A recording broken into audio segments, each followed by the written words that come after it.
Hello, welcome back to Blender C Live Loading. In this episode, we're gonna take a look at how with animation nodes you can kind of easily animate a bunch of vector of object positions, and on top of that, I can also show you that you can easily animate the visibility of objects using vector offset nodes. So let's get started.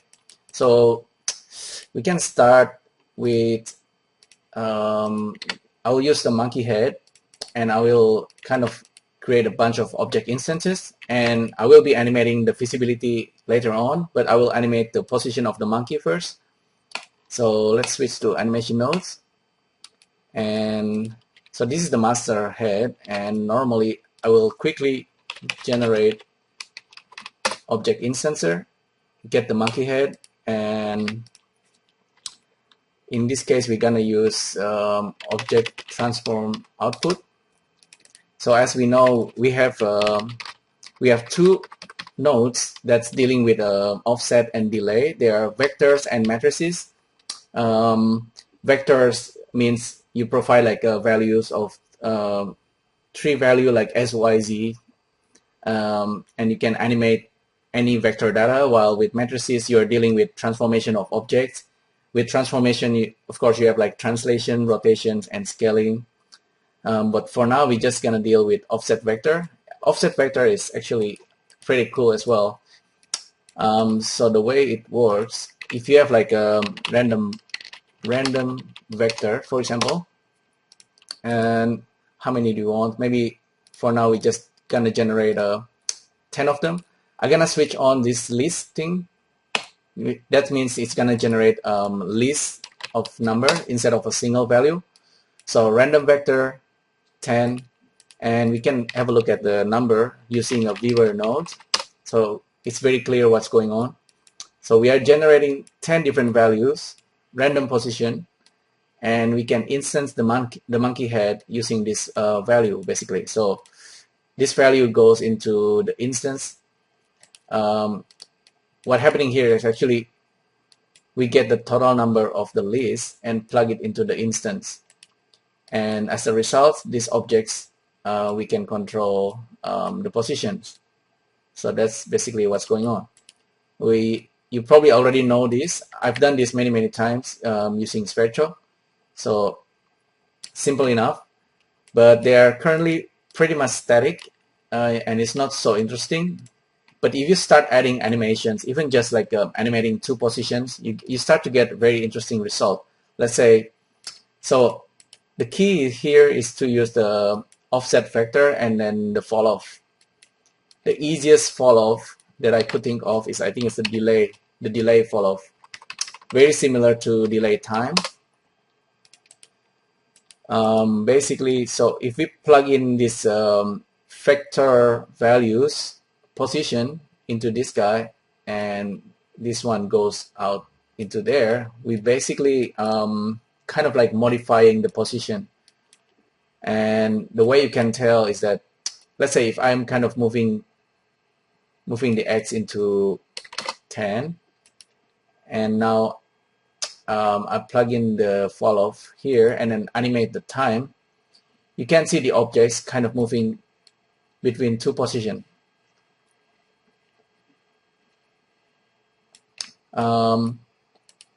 Sometimes the start and end can be confusing, but you just give it a try. It's kind of like the invert of one another. So if I'm using a frame, for example, I'm gonna save this real quick. This is a vector offset for visibility.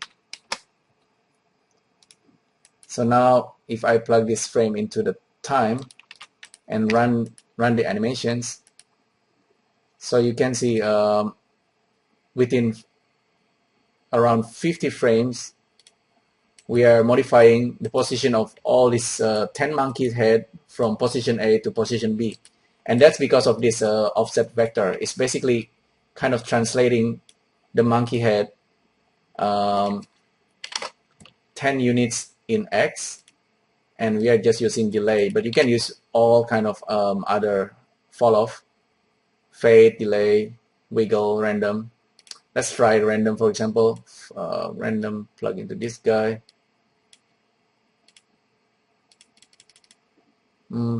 Cannot see anything. So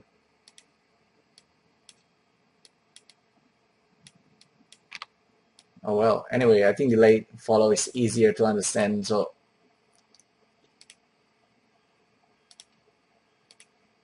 yeah, I think that's correct. But anyway, you can kind of push out the monkey head. So instead of using a single value for the offset, you can also use random value for the offset. So what's going to happen is that the monkey head will be pushed even further because we are using the same vector value.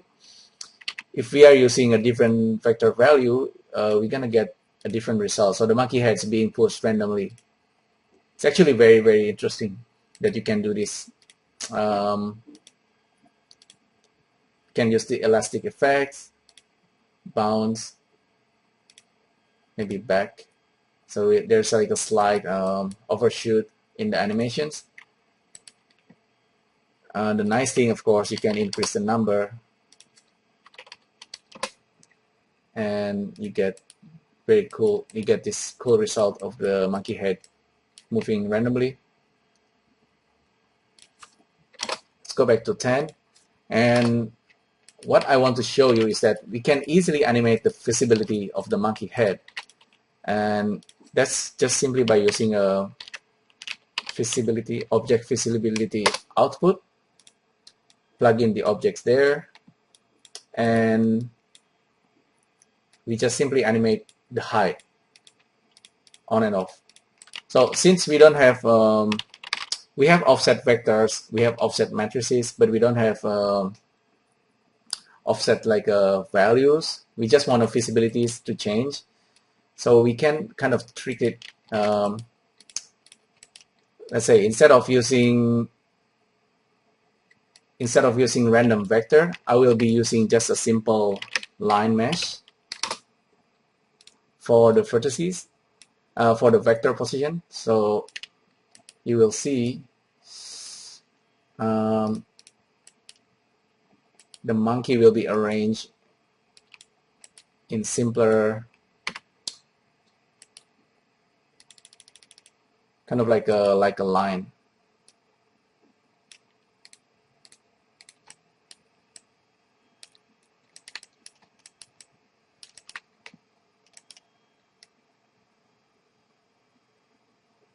Okay, I think that's simpler enough.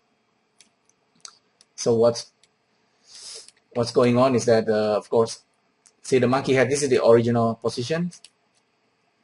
The monkey being arranged in a line, and then because we are using the delay offset, we can animate the monkey head to move up in y directions, in the z directions. So this is actually the idea. So we can animate the visibilities this way. So one by one, the monkey head will become visible. If I simply plug this the z value, for that I need to separate the vector and just get the z value, because we can kind of represent the true and false using 0 and 1. So it is pretty simple concept, but I think it's very powerful. So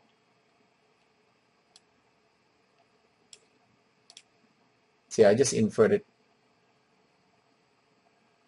So that's actually what's going on. So we turn on 0 to 1 for each object, one by one.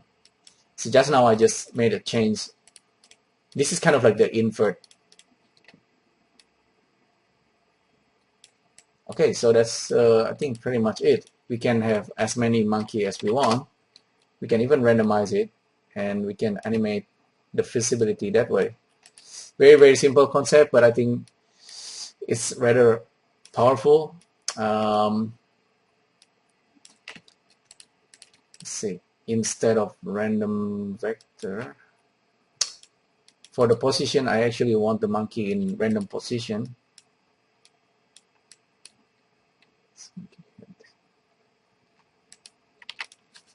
random vector. Let's make 100 monkey heads. Plug this into this guy, that guy, and the visibility thing still works.